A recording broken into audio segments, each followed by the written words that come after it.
আমাদের দক্ষিণবঙ্গের 26 থেকে 29, তারপরে 30 থেকে 2 যেটা রয়েছে বৃষ্টিপাত ক্রমশ বাড়তে থাকবে এবং শেষের দিকে বৃষ্টিপাত কিছুটা বেড়ে একটু জায়গায় ভারী বৃষ্টিপাতও হতে পারে। উত্তরবঙ্গে কোনো ভারী বৃষ্টিপাতের সতর্কতা 26 থেকে 29 ওই সময়ে নেই, কিন্তু 30 থেকে 2 এই সময়ে বৃষ্টিপাত শেষের দিকে বাড়ার সম্ভাবনা থাকবে এবং উত্তরবঙ্গেও শেষের দিকে এক দু জায়গায় ভারী বৃষ্টিপাত হয়ে যেতে পারে।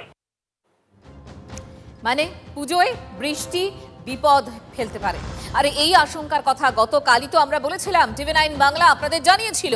এখন আরো বিস্তারিত জানাবো কোন কোন জেলায় বৃষ্টির আশঙ্কা সবচেয়ে বেশি, যাতে আপনাদের পুজোর প্রস্তুতি নিতে একটু সুবিধে হয়। মাঝে কিছুদিন বৃষ্টিটা একটু ধরেছিল, মানে শরতের যেমন নীল আকাশ হয় সেরকমই আকাশ দেখছিল দক্ষিণবঙ্গে। এবার পুজোর ঠিক মুখে বর্ষা আবার তেড়ে ফুঁড়ে উঠতে চলেছে।